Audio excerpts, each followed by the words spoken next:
30번 문제 종부세 부가징수입니다. 동그라미 1번입니다. 재산세와 연결해서 가세요. 재산세는 7월 16일부터 말일까지, 9월 16일부터 말일까지인데 종부세는 12월 16일부터 말일까지가 아닙니다. 그죠? 12월 1일부터 15일까지 부가징수한다. 이유를 말씀드렸죠. 실제로 그런 겁니다. 실제로 12월은 뒤로 가면 뒤로 갈수록 점점 가게가 돈을 쓸 일이 많아져요. 크리스마스가 나오죠. 연말이 나오고 이렇게 돼버리면 과세주체 입장에서는 세금을 징수하기가 힘들어진다고요. 그래서 12월 달인 종부세는 빨리 날짜를 정해야 세금을 징수하기가 편하겠죠. 원래 세법을 만들 때는 말입니다. 딱 기준이 두 가지라고 했죠. 빨리 징수한다, 많이 징수한다. 동그라미 2번으로 가겠습니다. 동그라미 2번. 종합부동산세는 원칙이 부가징수입니까? 신고납부입니까? 부가징수죠. 그런데 납세 의무자가 선택할 수 있다. 그죠?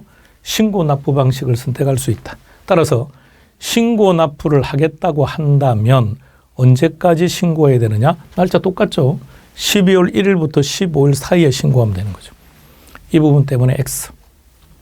여기서 한 가지만 더요. 자, 이렇게 해서 신고했습니다. 자, 그래서 나는 자진 신고할 거야. 신고납부 방법으로 납세 의무자가 이 날짜에 신고를 했다면 이미 그 이전에 세무서장이 보낸 고지서가 있겠죠. 그럼 이 고지서는 어떻게 한다고요? 없는 것으로 본다. 동그라미 3번으로 갑니다. 3번은 분납.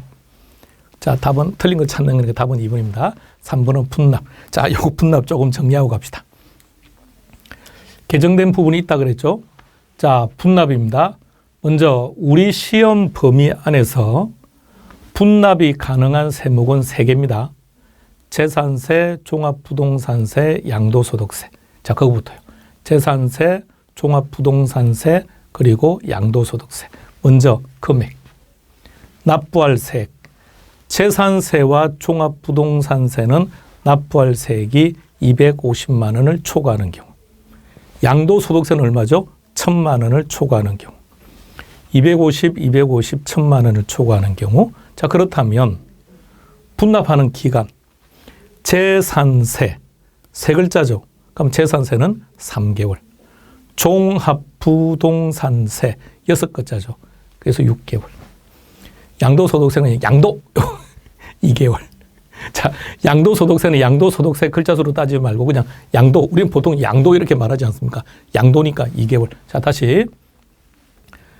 재산세, 종합부동산세, 양도소득세 세 가지 세목에서 분납을 두고 있는데 조건은 각각 두 가지라고요. 첫 번째 금액, 두 번째는 기간. 따라서 금액은 250, 1,000만 원 초과. 날짜, 재산세 3개월, 종합부동산세 6개월, 양도는 그냥 양도해서 2개월. 끝. 동그라미 4번으로 가겠습니다. 4번과 5번을 한번 같이 보시겠습니까? 납부유예.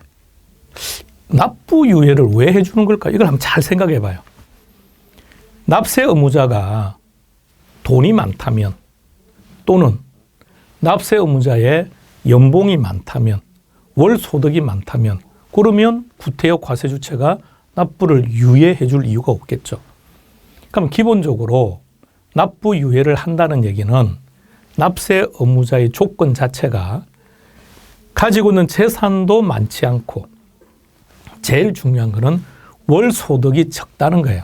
그러니까 지금 당장 세금을 낼 수 없으니까 날짜를 유예해 주겠다라는 거죠. 단 조건이 있습니다. 자, 조건 잘 보세요.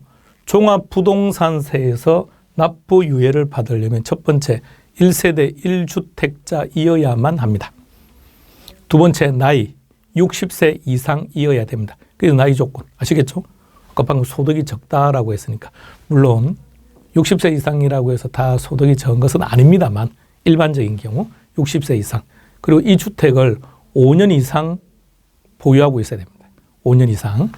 자, 그런데 동그라미 4번을 보면 1세대 1주택이 아닌 경우랍니다. 그럼 방금 조건 중에서 제일 중요한 게 1세대 1주택자에 한해서만 납부 유예를 해준다고 했으니까 탈락. 이럴 때는 유예가 없다는 거예요. 다음 동그라미 5번으로 갑니다. 동그라미 5번은 이 주택을 양도하거나 정려해버렸답니다. 그럼 양도했다면 돈이 생겼죠. 그럼 세금 내라고요. 그럼 유예 안 해주겠다는 얘기입니다. 정려를 해버렸다. 그럼 1세대 1주택가 아니라는 얘기죠. 자, 이런 경우에는 납부 유예가 허가를 취소할 수 있다. 정답은 2번 됩니다. 31번 문제 재산세 표준세율입니다. 동그라미 1번은 간단한 거죠. 동그라미 1번에서 사치성, 재산세 세율에서 가장 세율이 높은 게 사치성 재산. 몇 퍼센트? 4%. 근데 딱 유일하게 사치성은 4%인데 유일하게 5%짜리가 하나 있죠. 그게 고급 선박. 따라서 고급 선박은 5%고 나머지는 4%니까 고급 선박의 표준 세율이 기타보다 높다. 그러면 1번은 정확합니다. 동그라미 2번. 키를 딱 찾아보세요. 공장용 건축물인데 그 공장용 건축물이 어디에 있는지를 봐야죠. 특별시 지역에서 주거지역의 공장용 건물입니다. 그러니까 특별시 주거지역 공장용 건축물일 때는 1000분의 5. 동그라미 3번으로 가보겠습니다. 주택. 주택의 재산세 세율 1000분의 1에서 1000분의 4까지 4단계 초과 누진입니다. 다음 항공기 표준 세율을 물었네요. 1000분의 3.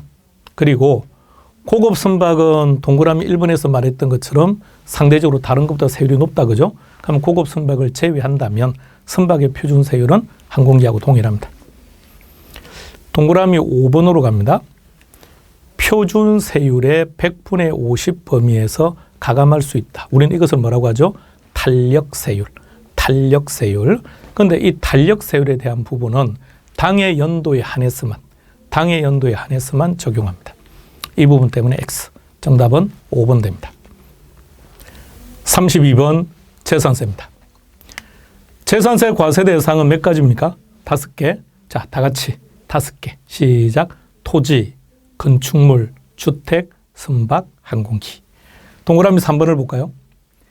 자, 재산세 과세 대상 5가지입니다. 자, 그런데 과세 주체가 고지서를 발부할 때 이렇게 해래요. 구분해래요. 구분해서 과표와 세액을 적으랍니다. 그러니까 이렇게 한다는 얘기죠. 토지, 과세 표준, 납부할 세액. 이렇게요. 주택, 과세 표준, 세액. 이렇게 구분해서 고지서에다 기록을 해랍니다. 이유가 뭘까요? 그렇죠. 세율이 다르니까. 자, 그런데 우리 여기서 또 하나 기억합시다. 요 주택이라는 개념을 한번 잘 보세요. 주택. 주택은 토지하고 건축물을 합친 게 주택이죠. 맞나요? 그럼 질문을 다르게 해볼게요. 주택 그러면 건축물을 말합니까? 토지를 말합니까? 그렇죠. 합쳐진 거죠. 다시 표현해서 과세 대상 중에 토지는 토지만, 건축물은 건축물만, 근데 주택은 이 둘이 실은 합쳐져 있는 거예요. 자, 그렇기 때문에 부가징수를 할 때 뭔가 차이가 있어야 된다는 얘기죠. 그러면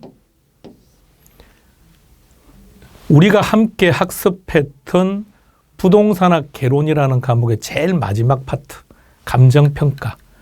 감정평가에서 제일 마지막 파트, 부동산 가격 공시에 관한 법률할 때 그때 우리 개별 공시지가라는 거 나왔죠. 개별 공시지가는 언제 결정 공시합니까? 5월 31일까지. 잘 생각해요. 개별 공시지가, 지가니까 토지죠. 그럼 토지는 개별 공시지가는 5월 31일까지 결정 공시하는 거죠. 그럼 이때 결정 공시를 해야 재산세나 종합부동산세의 과세 기준일은 다음 날짜 6월 1일이 기준이 된다는 얘기입니다. 자, 그런데 토지도 있고 건축물도 있고 하는데 우리가 그때 개별 공시지가 이외에는 전부 다 한 달 앞선다 그랬죠. 한 달 앞섭니다. 그러니까 주택 같은 경우는 4월 30일까지 결정 공시하는 거예요. 개별 주택은. 그러면 이 둘을 비교해 보세요. 토지하고 건축물에 부가 징수하는 날짜상의 차이가 있어야 됩니다. 그래서 재산세는 토지는 7월 달.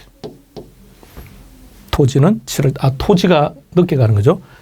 자, 다시요. 토지는 5월 31일까지 결정 공제, 나머지는 다 한 달 앞선다고 했으니까 토지는 9월 달.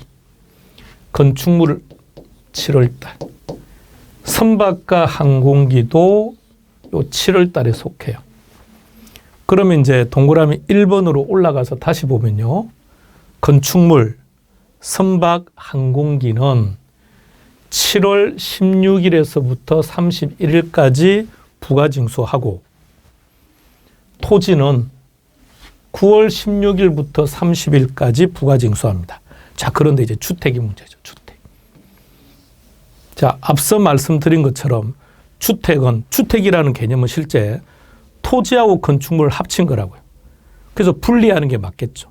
그래서 동그라미 1번 같은 개념이 등장했다는 얘기입니다. 자, 그럼 이제 1번을 보세요. 주택의 경우에는 부가징수를 어떻게 하느냐. 토지부는, 건물부는 이렇게 따로따로.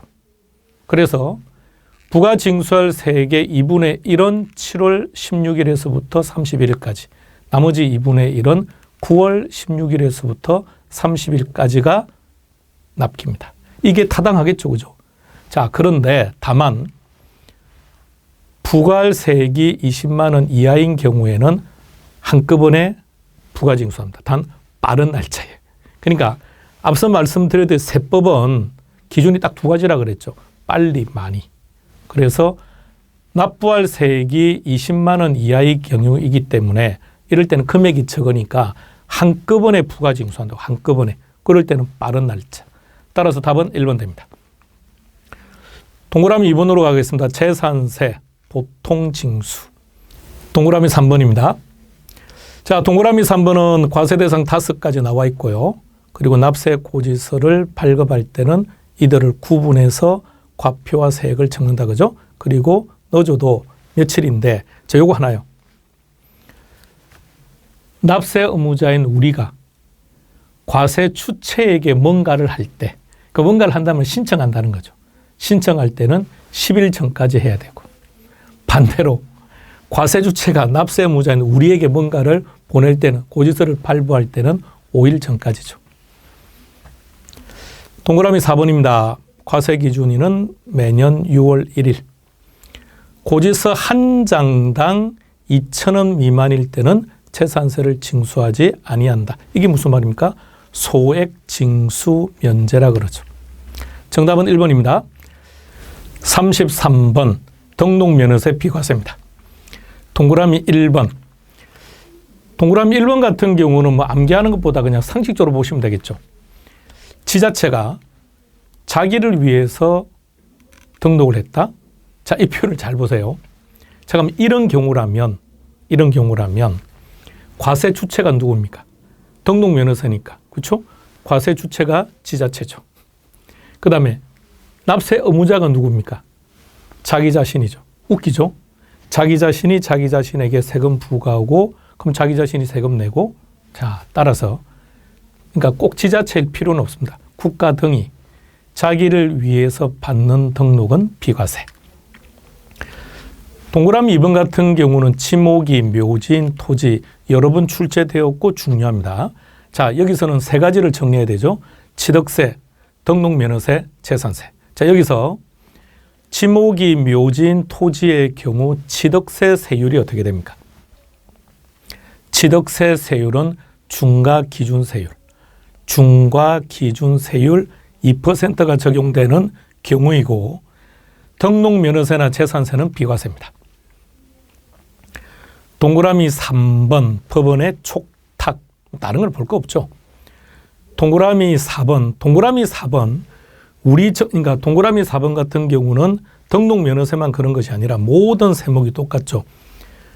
대한민국 정부와 외국 정부는 상호주의를 가지고 있기 때문에 우리나라가 비과세하면 외국 정부도 비과세하는 것이고 외국 정부가 과세하면 우리도 과세를 해야죠.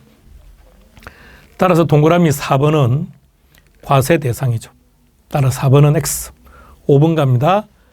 착오로 단순 변경 등기했답니다. 착오라고 했으니까 당연히 비과세입니다.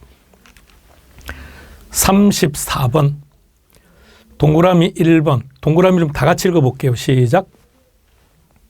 자, 다시 한 번 더요. 같은 등록에 관계되는 재산이 둘 이상 지자체에 걸쳐 있대요. 이럴 때는 어느 지자체가 부과할 수 있느냐라는 겁니다. 자, 이런 경우를 잘 생각해 봐요. 한 가지만 딱 생각해요. 이제는 더 이상 이제 외우지 맙시다. 이런 거. 이렇게요. 등록 면허세에서 뭔가 찜찜하다. 뭔가 찜찜하면 100% 등록 간청 소재입니다. 근데 취득세는 아니죠. 취득세는 시가 표준액으로 안분합니다.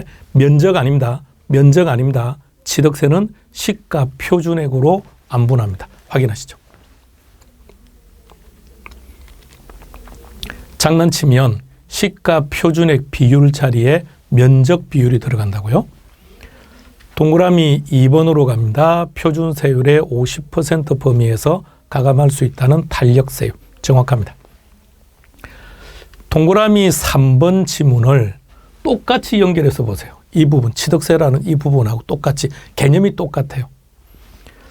주택의 토지와 건축물을 한꺼번에 평가했다.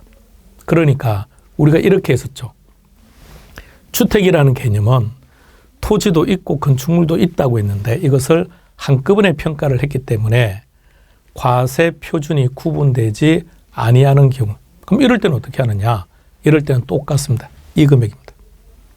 이럴 때는 그래서 가액 기준으로 안분합니다. 따라서 토지나 건축물의 가액 비율로 나눈 금액입니다. 정확하게 이건 면적이 아니라는 얘기입니다. 면적이 아니라 가액을 기준으로 한다.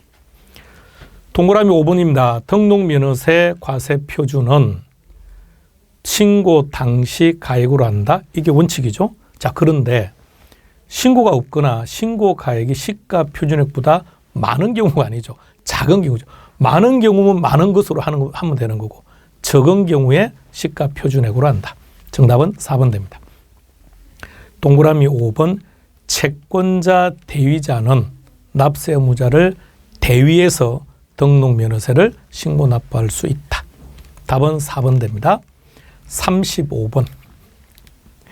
이거 계산 문제 아닙니다. 이론 문제입니다. 일단 문제를 다시 한번 잘 보시고 정리해 봅시다.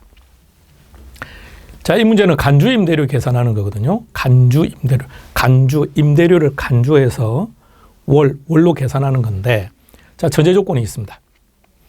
일단 주택 수가 3주택 이상이 돼야 되고요. 그리고 보증금이 3억을 초과해야 됩니다. 자, 이 부분부터 먼저 기억하세요. 간주 임대료를 계산하기 위한 조건이 뭐냐면 3주택 이상이어야 되고 보증금이 3억을 초과해야 됩니다. 자, 그런데 예외가 있습니다. 면적이 이렇게요. 40제곱미터 이하인 경우이거나 보증금이 2억 이하인 경우에는 주택수에서 제외돼요. 그러면 이 경우라면 두 번째 비주택이 어떻게 됩니까? 제외되는 거죠. 비주택이 제외되니까 주택수가 어떻게 됩니까? 2주택이 되는 거죠. 그런데 간주임대료를 계산하려면 3주택 이상이 되어야 간주임대료 계산한다고 했으니까 2주택이니까 간주임대료 계산하지 않습니다. 그러니까 이자율 등도 다 필요 없는 거죠. 그럼 여기서 이제 대상이 되는 주택은 A주택과 C. A주택은 월세가 50, C주택은 월세가 100. 합치면 그냥 뭐 따로따로 계산해도 되고요. 50 곱하기 12개월, 100만 원 곱하기 12개월 합쳐도 되고요. 아니면 150만 원 곱하기 12개월 하면 되겠죠. 따라서 정답은 1,800만 원이 됩니다. 답은 3번 됩니다. 이론을 좀 정리해 놓으세요. 이론을.